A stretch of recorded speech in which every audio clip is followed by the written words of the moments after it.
Assalamualaikum warahmatullahi wabarakatuh. Perkenalkan, nama saya Fadilah Hairunisa dari kelas 10 PS4. Di sini ada sebuah studi kasus basis data lanjut, dan saya akan membahasnya.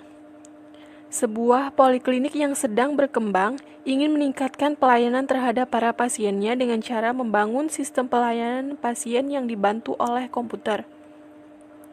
Sistem yang akan dibuat dibatasi hanya untuk medical record dan administrasi pembayaran. Ketika pasien mendaftar, maka akan dilakukan pengecekan terhadap data yang telah disimpan untuk mencari apakah pasien tersebut pernah terdaftar atau belum.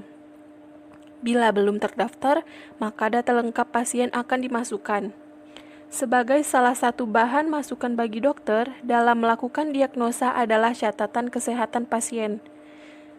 Setelah selesai pemeriksaan, dokter memberikan data tentang diagnosa terhadap pasien tersebut, serta menuliskan resep. Dokter juga harus melaporkan tentang injeksi apa saja yang telah diberikan.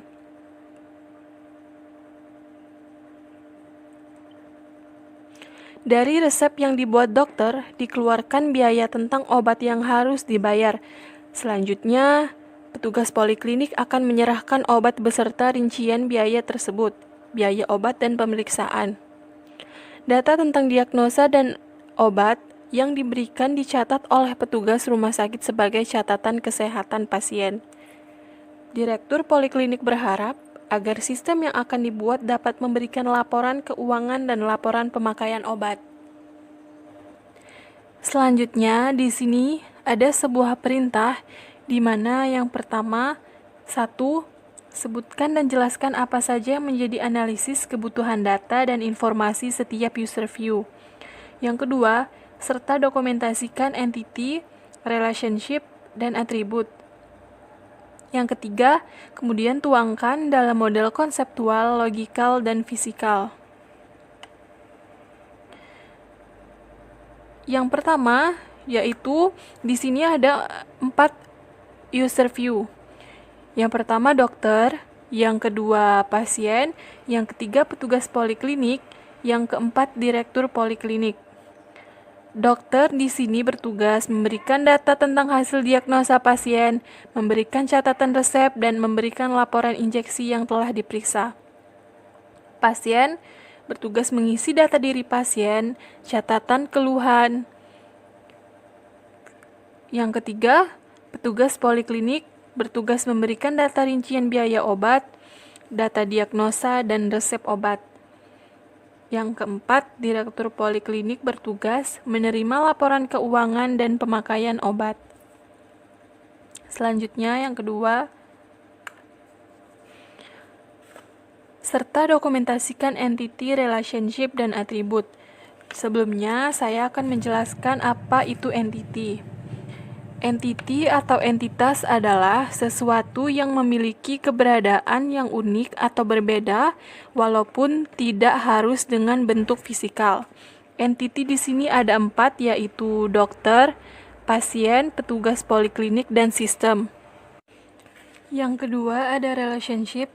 Relationship adalah sekumpulan data yang dapat dibuat di antara dua kolom di dalam kedua tabel, yaitu adanya hubungan pada beberapa tabel atau relasi antara tabel, yaitu FK dan FK atau primary key dan foreign key. Relationship di sini ada pasien mendaftar ke sistem, dokter mendiagnosis pasien, dokter memberikan catatan resep ke petugas poliklinik, petugas memberikan rincian biaya dan obat, petugas memberikan laporan keuangan dan catatan pengambilan obat ke direktur. Selanjutnya, atribut.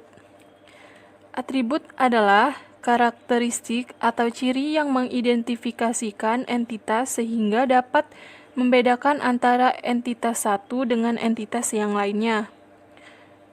Di sini, atribut dokter ada nama dokter, kode dokter, spesialis dokter, nomor telepon dokter, dan jam praktek dokter. Pasien, nama pasien, umur pasien, kode pasien, keluhan pasien, dan nomor telepon. Sistem.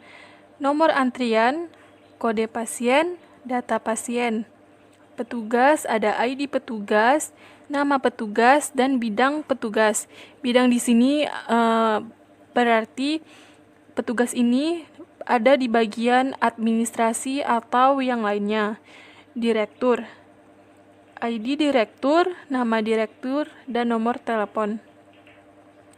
Selanjutnya yang ketiga, kemudian tuangkan dalam model data konseptual, logikal, dan fisikal. Model data konseptual seperti ini. Sebelumnya, model konseptual ini adalah seperti rancangan dulu sebelum kita membuat model data fisikal.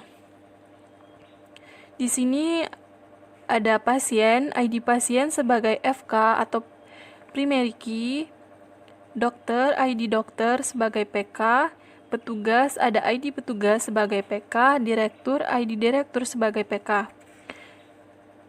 Dokter atau pasien didiagnosa oleh dokter, lalu dokter memberikan resep ke petugas, petugas memberikan rincian biaya dan obat ke pasien, lalu petugas memberikan rincian keuangan dan injeksi pengambilan obat atau data pengambilan yang telah dikeluarkan kepada direktur atau. Selanjutnya ada model data logikal. Model data logikal di sini ada pasien, ID pasien sebagai PK, nomor antrian sebagai FK. Sistem, nomor antrian sebagai PK, ID pasien sebagai FK, dokter, ID dokter sebagai PK, ID pasien sebagai FK, ID petugas sebagai FK, nomor antrian FK. Petugas, ID petugas sebagai PK, ID pasien sebagai FK, ID direktur sebagai FK. Direktur, ID direktur sebagai PK. Selanjutnya di sini ada model data fisikal yang dimana ini adalah rancangan akhir yang sebelumnya kita rancang menggunakan model data konseptual dan logikal. Rancangan ini dibuat menggunakan software atau aplikasi MySQL. Jadi model data fisikal ini ada kolom nama dan data tipe. Di sini sudah ada penjelasannya. Petugas, pasien, direktur, dokter, dan sistem. Baiklah, sampai di sini penjelasan saya tentang basis data lanjut ini. Semoga bermanfaat bagi kita semua. Dan mohon maaf apabila ada salah kata dan kekurangan dalam video ini karena saya juga masih belajar. Saya akhiri, wassalamualaikum warahmatullahi wabarakatuh. Terima kasih.